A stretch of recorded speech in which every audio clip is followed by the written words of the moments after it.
Bagi kami, Undang-Undang 13/2003 adalah produk reformasi, dan inilah keberhasilan perjuangan pada saat itu. Mohon maaf, teman-teman PDIP.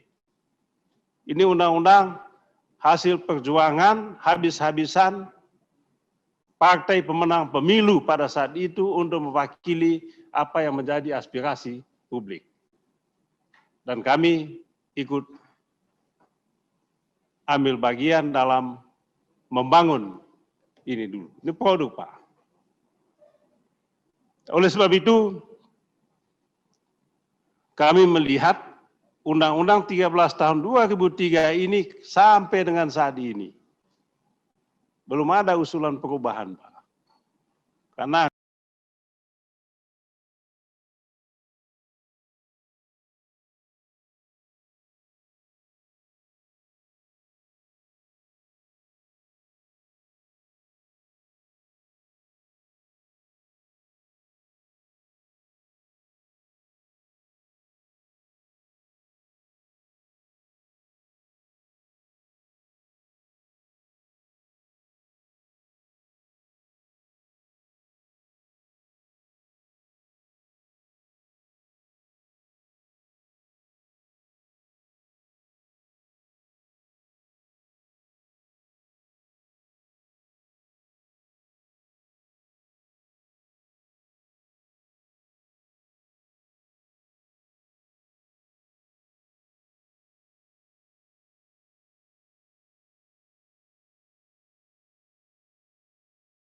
baca, Pak, teman-teman lah, teman-teman PDIP.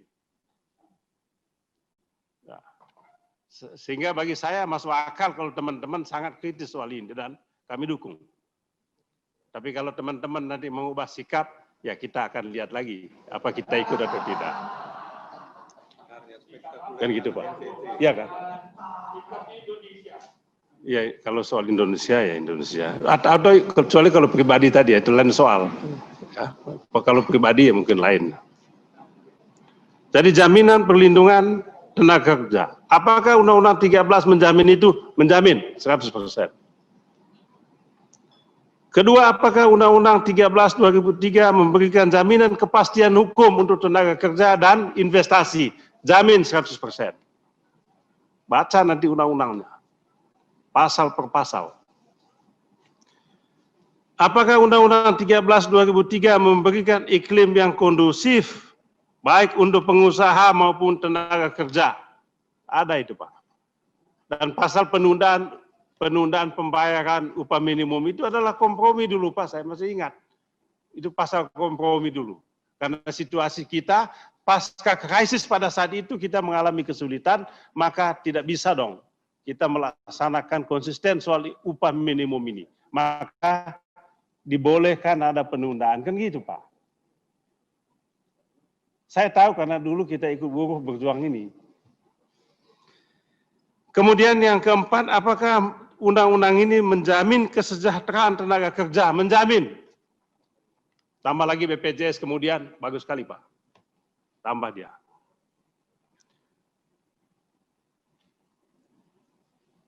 Kemudian, apakah menjamin keadilan sosial cita-cita Republik kita? Pak Turman, menjamin sila kelima.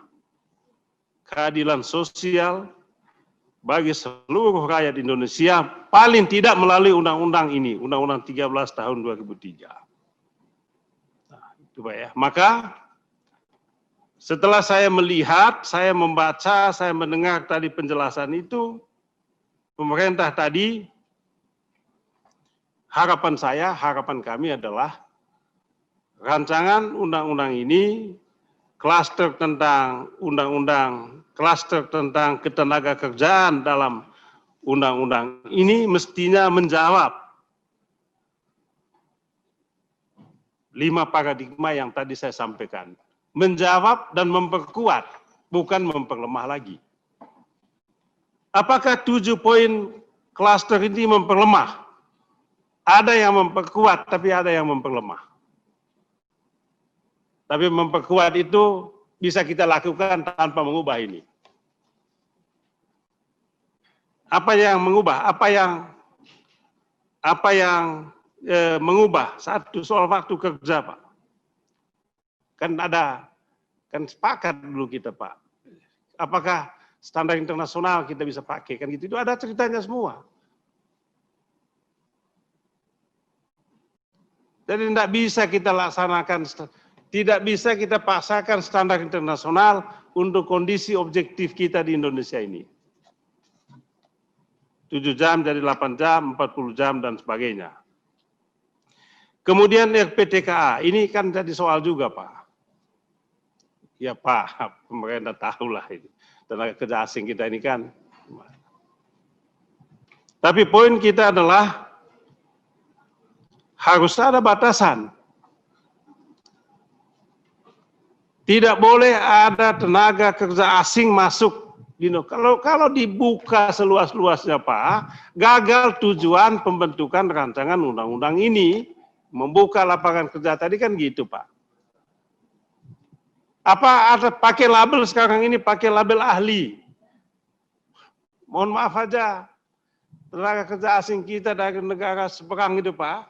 Memang negara seberang ini kita nggak ngerti bahasanya kan. Bawa alat-alat ke Indonesia ini masih pakai bahasa asing semua. Kita nggak tahu kan begitu, Pak. On-off-nya saja masih pakai bahasa antar perantah. Kita nggak tahu.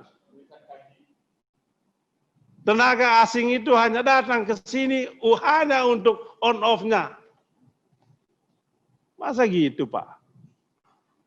Mbak, mohon maaf aja, saya rasa kita harus terbuka, jujur dan objektif ngomong tentang ini. Jangan ada itu yang saya bilang, jangan ada penghalusan bahasa, tapi substansinya lebih jelek.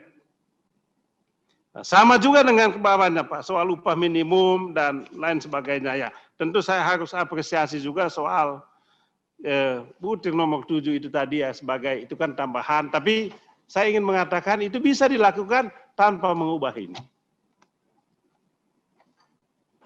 Oleh sebab itu saya kembali menyampaikan sikap kami semalam. Karena ini sensitif ketenaga kerjaan, kami mohon untuk tidak dilanjutkan pembahasannya. Tapi apabila teman-teman juga memutuskan untuk melanjutkan, itu tentu hak. Undang-Undang MD 3 mengatur semua mekanisme pengambilan keputusan. Ada mekanisme pengambilan keputusan. Nah, karena itu nanti, untuk tidak menghalangi teman-teman, kami persilahkan, silakan dilanjutkan pembahasan DIM-nya, tapi fraksi kami menolak untuk klaster tenaga kerja ini masuk dalam rancangan undang-undang ini. Kalau itu dilanjutkan, mohon berkenan untuk tetap nanti kami bawa di dalam mekanisme pengambilan keputusan sesuai dengan tingkatan-tingkatan pengambilan keputusan. Sampai di rapat paripurna, itulah titik penghabisan perjuangan kami.